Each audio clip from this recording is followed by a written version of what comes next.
बंदे हैं हम उसके, हम पे किसका जोर।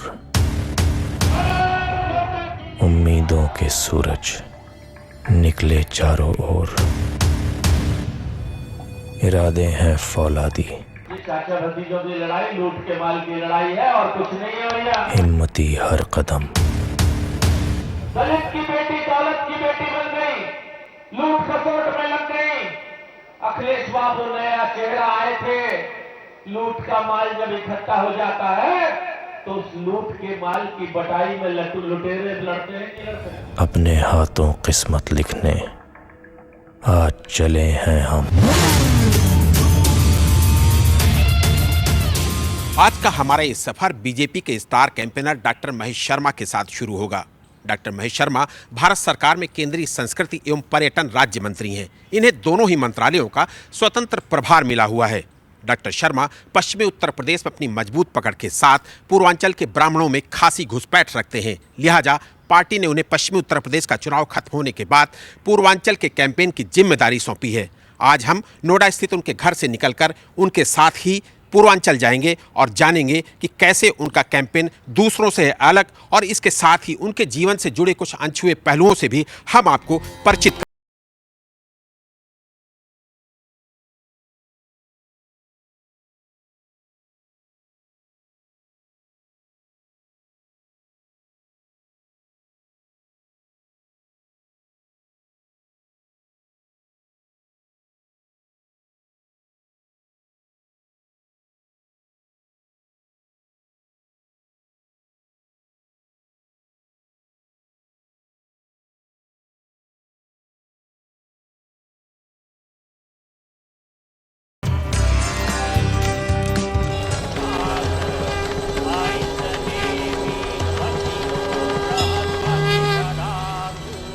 बीजेपी के स्टार कैंपेनर और केंद्रीय मंत्री डॉक्टर महेश शर्मा की पत्नी डॉक्टर उमा शर्मा भी जानी मानी स्त्री रोग विशेषज्ञ हैं।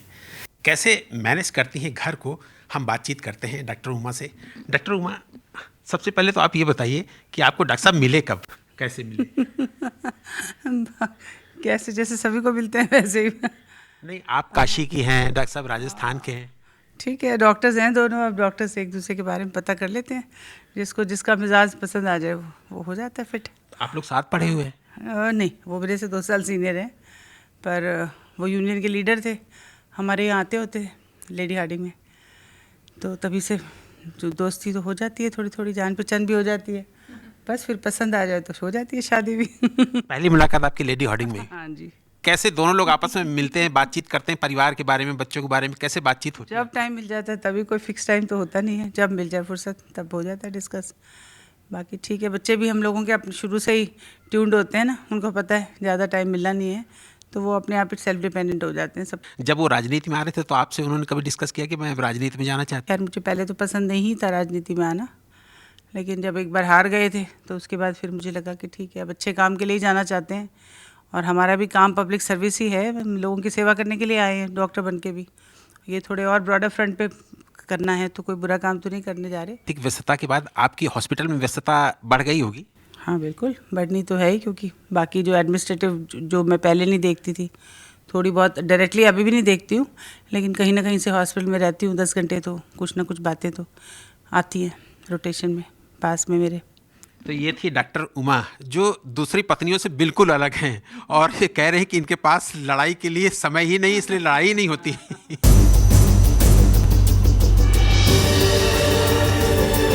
बीजेपी के स्टार कैंपेनर और केंद्रीय मंत्री डॉक्टर महेश शर्मा के नाश्ते की टेबल तैयार है। इस दौरान हम बातचीत करेंगे उनकी निजी जिंदगी से जुड़ी कुछ सवालों पर। डॉक्टर शर्मा, आज हमने देखा नाश्ता आपका बड़ा सात्विक, बड़ा साधारण सा नाश्ता रहता है। देखिए, पेशे से चिकित्सक हूँ और पिछले लंबे समय का जीवन में एक आदत सी बन चुकी है। घर के अंदर, नोएडा के अंदर गाय पालन कर रखी हैं। 8 हरियाणा की साहिवाल गाय यहाँ रख रखी हैं। उनके दूध का सेवन का शौक़ है, सभी घर के लोग उसी दूध को पीते। और मैं समझता हूँ कि फल, थोड़ा सा और कुछ कभी ब्रेड, कभी पोहा, कभी ये सब चीज़ सामान्यतः हिस्सा है। कभी डॉक्टर साहब खुद भी कभी कुछ बनाने का कभी शौक रहा है? जब हॉस्टल लाइफ में थे तो 2 चीज़ें ज़रूर बनानी आती थी, खिचड़ी बनानी आती थी और राइस बनाना आता था। डॉक्टर उमा भी जानी मानी स्त्री रोग विशेषज्ञ हैं और नाश्ते में हम लोगों को ज्वाइन कर रही हैं। ये एक अच्छा अवसर है कि डॉक्टर महेश के साथ डॉक्टर उमा भी नाश्ते में हैं और ये शायद कम ही हो पाता होगा डॉक्टर साहब।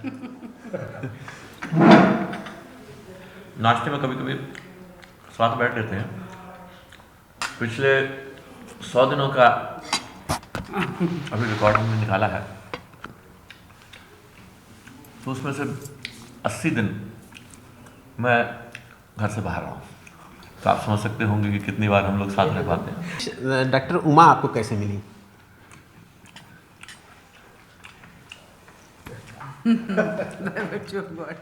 आप ईश्वर पर बहुत भरोसा करते हैं? बहुत ज़्यादा। ज्योतिष पर भरोसा करते हैं? ज्योतिष एक शास्त्र है। कभी किसी ज्योतिषी ने कभी आपको कुछ बताया अच्छा ऐसा कि जो आपके जीवन में सच साबित हुआ हो?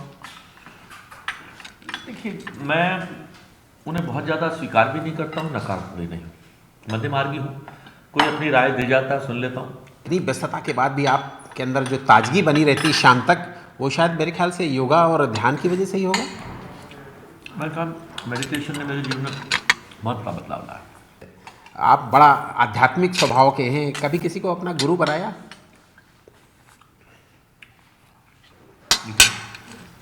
ईश्वर, माता पिता और गुरु, इन 4 चीज़ों का मेरे जीवन में बहुत बड़ा महत्व है, मेरे दिन भर की प्रक्रिया में रहता है। डॉक्टर साहब, आप दाल बाटी चूरमा कल्चर के हैं, डॉक्टर उमा लिट्टी चोखा कल्चर की हैं, तो कभी खाने पीने में कुछ दोनों में तकरार होती कि नहीं आज ये बनना चाहिए और आज ये बनना चाहिए? अब तो कितना 30 साल हो गए, 25 कितना साल हो गए शादी को? 35 ऊपर हो गया। देखिए भूल गए हम, देखिए कितना साल हो गया। खाने पीने में कभी कोई दोनों की सिमिलरिटी रहती है? ना अलग अलग खा सकते हैं जैसे को पसंद हो तो। डॉक्टर साहब, कभी फिल्में देखने का शौक रहा आपको? कॉलेज लाइफ पिछले 25 वर्षों से फिल्म नहीं देख पाया हूँ। कभी कुछ गुनगुनाने का कभी कोई शौक रहा? कभी कुछ फिल्मी गीत या कुछ अन्य? Bathroom singer. हॉस्पिटल के अलावा डिस्कशन, कुछ पॉलिटिकल डिस्कशन होता है कार्तिक से? तो परिवार में बैठते हैं, उन विषयों पर चिंता होती है, डिस्कशन होता है, आपस में एक दूसरे से परिवार की तरह चिंतन करते हैं। आज हम डॉक्टर महेश शर्मा के साथ पूरे दिन रहेंगे और जानेंगे उनके चुनावी कैंपेन के बारे में और उनकी निजी जिंदगी के बारे में।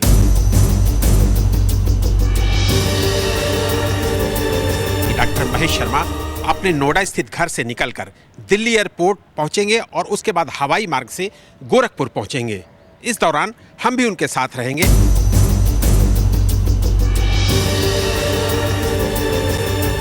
बीजेपी के स्टार कैंपेनर और केंद्रीय मंत्री डॉक्टर महेश शर्मा नोएडा स्थित अपने घर से निकलकर दिल्ली एयरपोर्ट जा रहे हैं और वहां से उन्हें हवाई मार्ग के जरिए गोरखपुर पहुंचना है, क्योंकि पार्टी ने उन्हें पूर्वांचल में कैंपेन की जिम्मेदारी सौंपी है।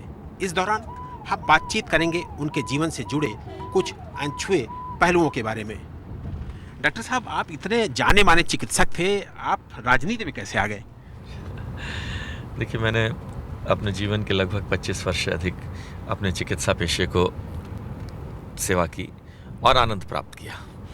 उसके बाद मैंने समझा कि चिकित्सा के माध्यम से समाज के लिए कुछ समर्पण भाव या राष्ट्र के लिए कुछ करने का भाव जो मेरे मातृ संगठन राष्ट्रीय स्वयंसेवक संघ ने मुझे दिया, उसका दायरा छोटा है। उस दायरे को राजनीति के बड़े प्लेटफॉर्म से और अधिक निभाया जा सकता है। और मैं धन्यवाद देता हूं अपनी पार्टी का भी, भारतीय जनता पार्टी का भी, जिन्होंने मुझे मौका भी दिया और पूरा मौका दिया, विधायक के रूप में, सांसद के रूप में, मंत्री के रूप में अपनी इस जिम्मेदारी को निभाने का। मैं अपने राष्ट्रीय नेतृत्व का भी, प्रधानमंत्री जी का भी, राष्ट्रीय अध्यक्ष जी का भी आभारी हूँ कि उन्होंने ये पूरा तरह से मुझे मौका दिया। और ख़ास तौर पर मंत्रालय में। आप छात्र जीवन में भी राजनीति में रहे, कभी कुछ रुचि रही आपकी? मैं अखिल भारतीय विद्यार्थी परिषद से जुड़ा रहा और मैं अपने कॉलेज यूनियन के दिनों में मैं महामंत्री, उपाध्यक्ष, अध्यक्ष पद पर रहा। स्कूल कॉलेज आपका कहाँ से हुआ? मैंने स्कूलिंग दिल्ली के दरियागंज स्कूल से की, जो लगभग 100 साल से अधिक पुराना, जहाँ 4-4 पीढ़ियाँ पढ़ी हैं। Anglo Sanskrit Victoria jubilee senior secondary school Daryaganj से मैंने शिक्षा प्राप्त की। और उसके बाद प्री मेडिकल कर मेडिसिन मैंने दिल्ली के सफदरजंग अस्पताल, university college of medical and sciences और सफदरजंग अस्पताल से मैंने MBBS की शिक्षा प्राप्त की। डॉक्टर साहब, राजस्थान से लेकर नोएडा तक का सफ़र और नोएडा से दिल्ली तक का सफ़र कुछ हम लोगों को बताइए, कैसे पूरा हुआ? देखिए, मेरा गांव मूलतः मैं राजस्थान का रहने वाला हूं। अलवर ज़िले में एक छोटा सा गांव है मनेठी, जहां आज भी बिजली घरों में नहीं है। और मैं समझता हूं कि पिताजी शिक्षक थे उस वक़्त। पिताजी का ट्रांसफ़र हुआ तो 9वीं क्लास तक की शिक्षा मैंने वहीं प्राप्त की। 8वीं क्लास तक की, 9वीं क्लास के अंदर मैं दिल्ली आया। लेकिन जो 8वीं क्लास तक का जो राजस्थान के उस गाँव में जीवन जीने का जो मौका मिला, पैदा भी मैं वहीं हुआ। गांव से दूर स्कूल था, करीबन 8 किलोमीटर दूर स्कूल था। सवेरे सवेरे 5 बजे उठना और 5 बजे उठकर नदी पड़ती थी रास्ते में, नदी के बीच में से कभी अगर बारिश होती थी तो नदी के बीच में से निकल के जाना होता था। गांव के कुएं में रहट के रास्ते से नीचे उतर कर नहा लेना। गांव के 2 किलोमीटर 3 किलोमीटर दूर से कुएं से पानी लेकर आना। हमारे घर के बीच में जो कुआं था उसका पानी खारा था, तो 3 किलोमीटर दूर से पानी लाना। इन सब व्यवस्थाओं ने जीवन का सच्चाई, जो वास्तविक जीवन जो देश की 80% जनता जो जीती है, और वो जीवन जीने का मौका मिला। तो प्रथम दृष्टया वो अनुभव भी रहा कि इस तरह 8 किलोमीटर दूर पैदल जाना। दोपहर को 1 बजे जब हम लोग आते थे तो BSC का जूता मिलता था। रास्ते में राजस्थान की नदी की रेत गर्म हो जाती थी, तो हम लोग जूते और उसके बीच में पेड़ के पत्ते लगा लेते थे ताकि पाँव तक गर्मी ना पहुँचे। डॉक्टर साहब, यहाँ जो हॉस्पिटल कैलाश हॉस्पिटल बनाया, उसके पहले कोई क्लिनिक भी था, छोटा क्लिनिक? देखिए, जब नोएडा आया तो ये एक दिल्ली के बॉर्डर पर एक रीसेटलमेंट कॉलोनी इस तरह की सी थी, जिसको हम लोगों ने ये सोच करके क्या भविष्य होगा इस शहर का, ये कल्पना भी कभी नहीं करी थी। बैकवर्ड इलाका था। एक बहुत छोटी 10 फुट बाय 8 फुट के कमरे के अंदर एक छोटी सी क्लिनिक शुरू करी। वहाँ से जीवन शुरू कर एक 25 बेड का छोटा हॉस्पिटल बनाया, फिर एक 100 बेड का बनाया, फिर ये 350 बेड का ये हॉस्पिटल बनाया। और अब कैलाश अस्पताल संस्थान के 9 हॉस्पिटल दिल्ली, उत्तर प्रदेश, राजस्थान, उत्तराखंड, देहरादून में है। लेकिन जब आप उच्च पद पर रहे, आए, और उस समय पिता नहीं तो कभी टीस नहीं होती कि अगर वो होते तो कितना खुश होते? देखिए, ये जीवन का एक ऐसा दर्द है जिसको शब्दों में बयान नहीं किया जा सकता। और कभी उन्होंने बहुत कुछ ज़िंदगी से, मैंने उनकी ज़िंदगी से सीखा। मैंने घर में हमने बाथटब बनाया। जो मेरे बाथटब के पास आए, बोले भैया इसमें कितनी बाल्टी पानी आएगा? तो हमने कहा जी करीबन 60, 70, 80 बाल्टी पानी आएगा। तो उन्होंने कहा कि आपका बच्चा या आप 70 बाल्टी में देश के लोगों को पानी पीने के लिए जगह नहीं है, और आप 70 बाल्टी पानी में 2 मिनट के लिए, 5 मिनट के लिए नहा लेंगे, कहाँ तक की उचित है? आप विश्वास कीजिए, उस दिन के बाद मैंने शपथ ले ली कि मैं कभी ज़िंदगी में बाथटब में नहीं नहाया। डॉक्टर साहब, आपके बारे में कहा जाता है कि आप दोस्तों के दोस्त हैं। अब इतनी व्यस्तता भरी ज़िंदगी में अपने दोस्तों के लिए कैसे समय निकाल पाते हैं आप? देखिए, ये सच है कि मुझे कहते हैं कि अगर संगत आपको किसी की ठीक मिल जाए तो आपको बहुत कुछ सीखने का मौका मिलता है। मुझे अच्छे दोस्त मिले, Vivek Chand Sehgal, mister Shashi Mohan Garg, DP Garg group of industries के चेयरमैन, फ्लेक्स ग्रुप के चेयरमैन, इन सब से मुझे बहुत कुछ प्राप्त हुआ। डॉक्टर साहब, आप चिकित्सक से राजनेता बन गए, अब अपना चिकित्सक धर्म जो हो वो निभा पाते हैं आप? देखिए, मैंने कहा ना, मैंने 25 वर्षों तक स्वयं चिकित्सा पेशे से लगातार जुड़कर, मैं लगभग 200 से 250 पेशेंट रोजाना अपनी OPD में देखता था, एडमिशन करता था। अब पिछले 5-7 साल से जब से मैं राजनीति में आया हूँ, ये जिम्मेदारी परिवार ने संभाल ली है, और मुझे मार्गदर्शन के रूप में ऐसा नेतृत्व मिला है। माननीय प्रधानमंत्री नरेंद्र मोदी जी जैसा नेतृत्व मुझे मिला, माननीय अटल बिहारी वाजपेयी जी, अडवाणी जी, आदरणीय हमारे राष्ट्रीय अध्यक्ष अमित शाह जी जैसा संगठनकर्ता के नीचे मुझे काम करने का मौका मिला, राजनाथ सिंह जी जैसे नेतृत्व के से मुझे काम करने का मौका मिला। ये मेरा सौभाग्य है कि इन सब लोगों से मैंने सीखा और इनका विश्वास भी अर्जित किया। RSS में आपने कब ज्वाइन किया RSS को? मेरे जीवन का ध्येय और दर्शन इस मातृ संस्था ने मुझे दिया। 14 वर्ष की आयु से लगभग, जब मैं चांदनी चौक में रहता था, तब से मैं इस मातृ संस्था से जुड़ा रहा और मुझे वास्तव में जीवन जीने का ध्येय, राष्ट्र समर्पण का भाव और समाज के लिए कुछ वापस करने का भाव, जिस भाव की हमारी पंक्तियाँ होती थी कि तन समर्पित, मन समर्पित और ये जीवन समर्पित, हे मातृभूमि मैं तुझे और क्या दे सकता हूँ, ये भाव मुझे मेरे मातृ संगठन ने दिया। तो ये थे डॉक्टर महेश शर्मा की ज़िंदगी से जुड़े कुछ अनछुए पहलू।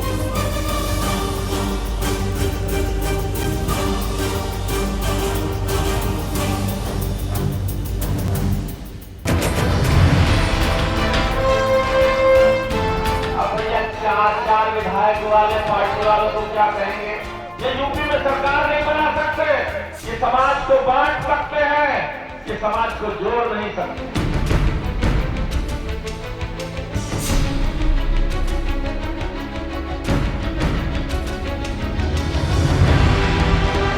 आज प्रधानमंत्री आपका है, सांसद आपका है, मंत्री आपका है, विधायक अपना बना लो, मुख्यमंत्री आपका बनने जा रहा है, ये विश्वास करो।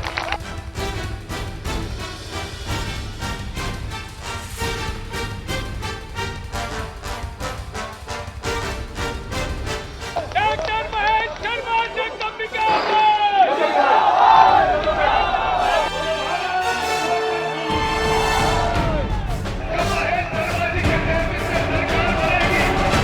तो भैया जब डॉक्टर हूं पेशे से, तो बैसाखी कोई लेता है तो जिसकी टांग कमजोर हो वही तो बैसाखी लेता है भैया।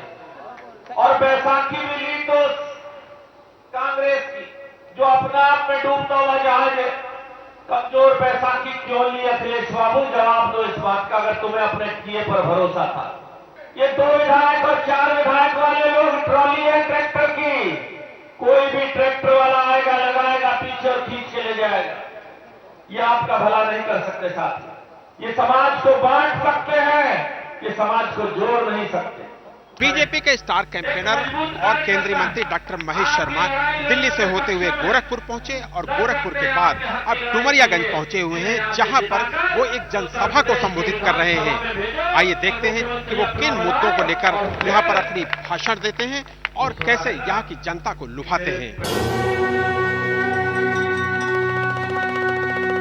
जटाग्रविग्गलज्जलं प्रवाहभावितस्कले गले बलं बलं विताम्बुजं गतुङ्गमालिका डमक् डमक् डमक् विनाटमर्वय जकार चण्डताण्डवं नभोऽसुभः शिवः शिवम्।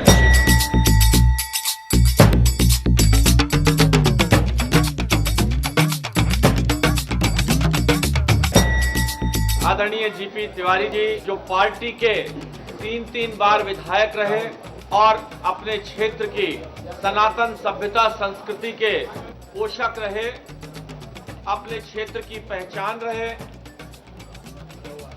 मैं समझता हूं वो कभी दिल से, कभी परिवार से कहीं गए नहीं।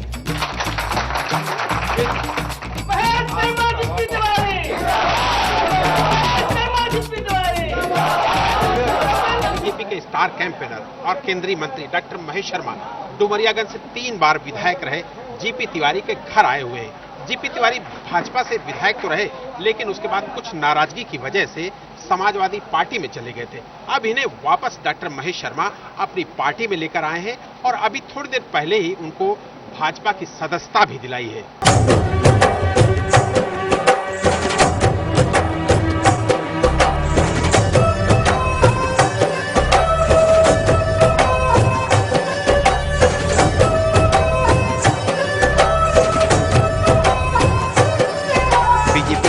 कैंपेनर और केंद्रीय मंत्री डॉक्टर महेश शर्मा अपने व्यस्त चुनावी कार्यक्रमों को निपटाने के बाद विश्राम स्थल की ओर बढ़ रहे हैं और हम उनके साथ हैं।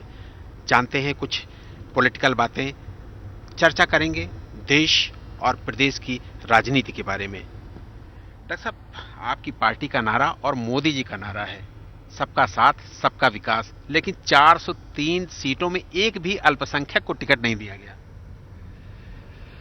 देखिए, पार्टी जब भी टिकटों के बारे में फैसला करती है, अगर आप पार्टी के होंगे, अध्यक्ष होंगे या कोई प्रभारी होंगे, तो आप ये तो चाहेंगे ना कि जिताऊ कैंडिडेट हो। अगर जिताऊ कैंडिडेट में वो चाहे किसी भी धर्म जाति बिरादरी का अगर हो, तो हमारी पार्टी चुनाव में इस तरह से नहीं रखती कि किस जाति का रखें किसका ना रखें। वहाँ के सामाजिक समीकरण, वहाँ के स्थितियों को देखकर जो भी जिताऊ कैंडिडेट होता है उसे टिकट दिया जाता है। डॉक्टर साहब, बताया जा रहा है कि सांसदों ने 73 सांसद जो जीते उन्होंने बहुत अच्छा काम नहीं किया, जिसकी वजह से आज विधानसभा के चुनाव में बीजेपी को परेशानी का सामना करना पड़ रहा है, और वो लहर जो 2014 में मोदी लहर और बीजेपी की लहर थी वो अब नहीं देखने को मिल रही है। देखिए, क्या मैं लगभग 46 लोकसभा सीटों के अंदर उत्तर प्रदेश में रहा गया हूँ मंत्री होने के नाते, और मैं नहीं कहना चाहता। देखिए, सांसद की थोड़ी थोड़ी लिमिटेशंस हैं कि प्रदेश में सरकार एक पार्टी की है और सांसदों की मजबूरियां हैं, कुछ लिमिटेशंस भी हैं, लेकिन उसके बावजूद भी हमारे सांसदों के बारे में कहीं भी ये शिकायत नहीं मिली कि सांसद अपने क्षेत्र में नहीं रहते हैं, या जितनी भी सीमा रेखाओं के अंदर रह के अपनी क्षमताओं के अनुसार सभी सांसदों ने काम किया है। डॉक्टर साहब, ये कहा जा रहा है कि अगर बीजेपी को पूर्ण बहुमत नहीं मिला तो बीएसपी के साथ मिलकर वो सरकार बनाएंगे। देखिए, बीएसपी के साथ अपनी मैं समझता हूँ विश्वसनीयता बीएसपी खो चुकी है, और भारतीय जनता पार्टी ने अब बिल्कुल किसी भी परिस्थिति के अंदर भारतीय जनता पार्टी किसी के साथ भी मिलकर सरकार नहीं बनाएगी, इसमें कोई दो राय नहीं। अगर नंबर गेम पूरे नहीं होते, यानी कि जो नंबर गेम 202 जो चाहिए होता है वो अगर नहीं मिलता है तो छोटे दलों से मदद ले सकती है पार्टी। देखिए, प्रथम 2 चरण के चुनाव में हमें स्पष्ट बहुमत नजर आ रहा है, तो ये तो स्थिति जब आने की जिसकी संभावना ही नहीं, उसकी चर्चा क्यों की जाए। मैं समझता हूँ पूरी पूर्ण बहुमत, जिस तरह से लोगों में विश्वास जागा है, जिस तरह उत्साह है, 65-70% तक पोलिंग हुई है, और यहाँ ही नहीं उत्तराखंड में भी हुई है, तो जब पूर्ण विश्वास है कि हम जीतेंगे तो हम इस बात की चर्चा क्यों करें कि। डॉक्टर साहब, यही पूर्ण विश्वास अखिलेश भी जता रहे हैं और मायावती जी भी जता रही हैं, वो भी कह रहे हैं कि पहले और दूसरे चरण में हम बहुत अच्छा परफॉर्म कर रहे हैं। देखिए, तीनों के उत्साह में 2 चरणों के चुनाव अपने आप बता रहे हैं। अखिलेश जी का उत्साह तो एकदम डगमगाया है। अगर उनकी अपना जो फैसला उन्होंने गठबंधन का किया, एक ऐसी डूबती हुई नाव के साथ एक ऐसी टूटी हुई बैसाखी उन्होंने ली है, वो अपने आप में झलकाती है कि उनका विश्वास कहीं ना कहीं खंडित है, और वो सहारा ढूंढकर उस नैया को आगे ले जाना चाहते हैं। तो अखिलेश जी का तो विश्वास की बात ही है। अगर उन्हें पूर्ण विश्वास होता और पूरा 5 साल का समय उन्हें मिला, पूर्ण बहुमत की सरकार उनके पास थी, तो क्यों वो कौन समझौता करेगा, कौन गठबंधन करेगा? 100 सीटें क्यों किसी ऐसी पार्टी को देगा जिसकी अपनी नैया डूब रही हो? डॉक्टर साहब, आपने राहुल पर अभी पार्लियामेंट में बहुत जबरदस्त कटाक्ष किया था, और राष्ट्रपति के अभिभाषण के दौरान जो धन्यवाद प्रस्ताव पर चर्चा थी उस पर आपने कहा कि अभी तो जेब फटी है, अब कुर्ता भी फटेगा। देखिए, राहुल जी को लोग एक विश्वसनीय नेता के रूप में, एक सीरियस नेता के रूप में नहीं लेते हैं। चाहे वो गूगल हो, चाहे अन्य हो, वो कहीं ना कहीं एक मजाक का केंद्र बन जाते हैं। और कभी वो फोटो खिंचवाने रखते हैं किसी झुग्गी में जाकर, कभी वो रेलवे का प्लेटफॉर्म का टिकट खरीदने के लिए एटीएम से 10 रुपए पैसे निकालते हैं, कभी वो रात बिताने के नाम पर किसी गांव के अंदर, नोएडा के गांव में आए थे, मुझे ध्यान है, जेवर के अंदर वो रात को आए थे जब मच्छर खाने लगे, गांव में बिजली नहीं थी, तो रात को ही 10 बजे वहां से चल दिए। तो इस तरह की चीज़ों को लोग समझ चुके हैं कि उन्होंने गरीबी को देखा नहीं, उन्होंने किताबों में पढ़कर वो फोटो खिंचवाने वाले नेता हैं, और लोगों का विश्वास उन पर ख़त्म हो चुका है। तो मैं समझता हूँ जिस तरह की वो घटनाएं करते हैं, जिस तरह की एक्टिविटीज़ उनकी रहती हैं, उसमें स्पष्ट है कि मैंने कहा था कि जो उन्होंने एक नाटक किया था कि अभी जेब में कुछ नहीं है, जेब फटने का, तो हमने कहा चिंता मत करिए, अभी तो जेब फटी, अब कुर्ता भी फटने वाला है। डॉक्टर साहब, आपकी उपलब्धियों की एक तरफ चर्चा होती है, उसके साथ ही कई बार आपके विवादित बोल को लेकर भी आप बहुत चर्चित रहते हैं। देखिए, मैं पेशे से चिकित्सक हूँ, कोई खानदानी राजनीति नहीं हूँ। मेरे परिवार में, मेरे खानदान में कोई भी राजनीतिक नहीं रहा, और मैंने कभी भी ऐसा कोई बयान, आप कोई भी एक बयान उठाकर देख लें जिस पे मैंने प्रश्न चिन्ह, कोई कॉमा और इफ और बट लगाने के लिए अगर उनका व्यवस्था देखना चाहे तो वो उसका अपना नजरिया है, लेकिन मैंने कोई भी ऐसा बयान जो पार्टी के हित में ना हो, जो राष्ट्र की विचारधारा या जो संवैधानिक सीमा रेखाओं में ना हो, मैंने ऐसा कोई भी बयान नहीं दिया है। डॉक्टर साहब, बिसाहड़ा को लेकर जो आपने बयान दिया था, दादरी कांड को लेकर, इसके अलावा विदेशी महिलाओं को आपने कुछ नसीहत दी थी, वो विवाद काफी चर्चा में रहे थे आप।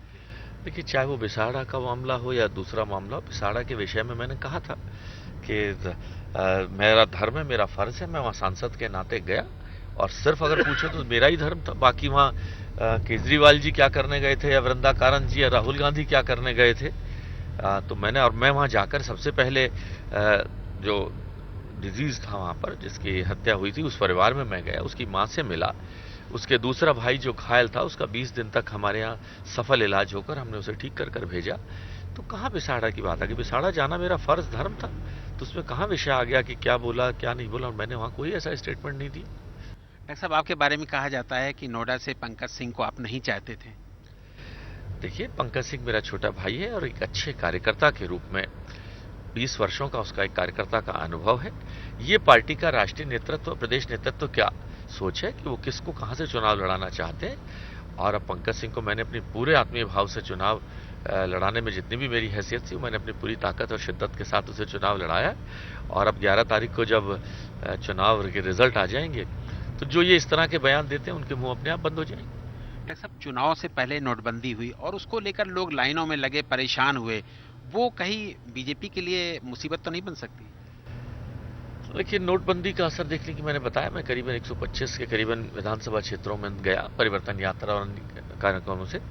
कहीं भी लोगों के दिल में प्रधानमंत्री जी के फैसले के प्रति निराशा नहीं थी, कोई भाव खराब नहीं थे।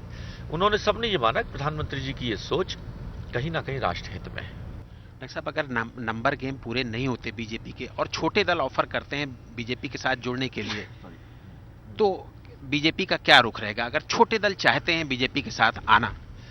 देखिए, स्थिति ऐसी है ही नहीं कि हमें इस बात के लिए जो प्रश्न अभी संभावित है, संभावनाओं पर क्यों चर्चा करें, हम अपना क्यों समय खराब करें, जब पूर्ण स्पष्ट बहुमत की ओर हमें दिखाई दे रहा है भविष्य हमारा पार्टी का, तो इस विषय पर चर्चा करने की जरूरत ही नहीं। अगर बहुमत नहीं मिला तो डॉक्टर साहब हम विपक्ष में बैठेंगे, और लेकिन ऐसी नौबत आएगी नहीं, ये मैं आपको बताना चाहता हूँ। ऐसी कोई परिस्थितियों के अंदर भी कहीं संभावनाएं नहीं है कि भारतीय जनता पार्टी इसकी इस बार पूर्ण बहुमत की सरकार ना बने।